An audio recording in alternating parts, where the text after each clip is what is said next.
the executive of our GM committee, and they are going to take more responsibility for formulating agendas in the future for us, or helping us formulate agendas. Really, ultimately, it's still Colin's agenda. But they will be the ones who will funnel ideas from the managers to Colin, who will formulate that agenda. And then, it's like any other agenda. We have 3 days of meetings. Typically, we have breakout groups halfway through day one, where we can separate some issues and have different groups talk about different things. But we have the different groups talk about the same thing too. There's like a list that everybody talks about, and then there's a list that's kind of specific to a breakout group of general managers. And then, the results of those discussions are brought back into the main room on Tuesday and Wednesday, if it's a Monday, Tuesday, Wednesday, and discussed with the big group. So, this year in particular, I think there was a high level of satisfaction among the managers with respect to where we are with the game on the ice, that there's not a lot that's broken, if anything. And as a result, there's not a lot that needs fixing. So that was the general sentiment. And to your point, Cooley, probably the most significant discussion we had was with respect to the issue of kind of whether it can be reviewable for a regular friendly fire high stick. So, we talk about where the game is at now, Bill, and I concur with you. I think it's in a wonderful spot. I want to go back a little bit in time, back to 2005. And, we're almost 20 years since, the implementation of the new rule package that surrounded the new CBA. So when everybody was going through it, the vision was to see a game that, emphasized the skill. So now we sit here 18 years later, 18 seasons later, and think, has it turned out to be the vision that everybody saw, you included? I think it has. I mean, look, I think it has fits and starts over time to a little bit, because I think as much as we tried to open up the game back in 2005, I think we had coaches primarily who still look to neutralize for different ways to neutralize skill, and really to defend, right? And that's really what it comes down to. They felt more comfortable with defensive hockey and defensive tactics and keeping pucks out of the net than they did on emphasizing offense or scoring.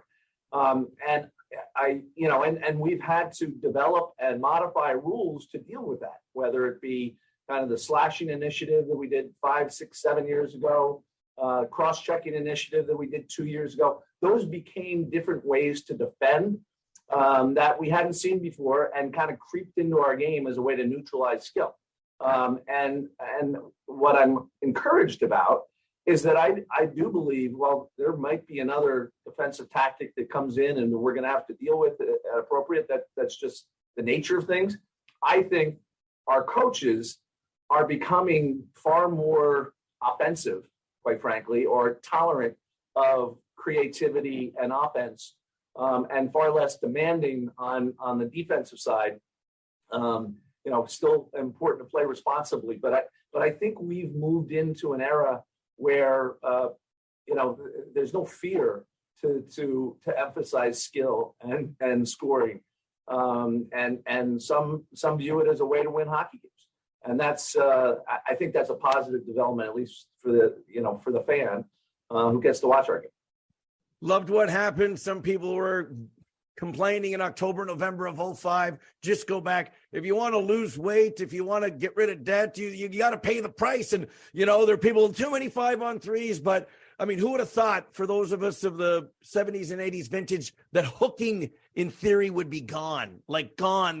Look at Jerome McGill in 2004 with 3 sticks around him as he battled without a lead change in the 2004 final. So we are in a great spot. We're in the golden era of hockey, from the Crosby, Ovechkin era to the Connor that we have now, and another Connor that's coming along the way. Some say they want a bit more physicality. So clean check fights did come up in the meeting, something that would be like considered moving forward, because we don't want to discourage anyone for throwing a good body check. And now he's got to fight for throwing a good body check. So your level of concern, we want the Trubas, we want the Canes, the Evanders, we want those body checks, Radko Gudas to stay. Your level of concern of us losing even more physicality, Bill?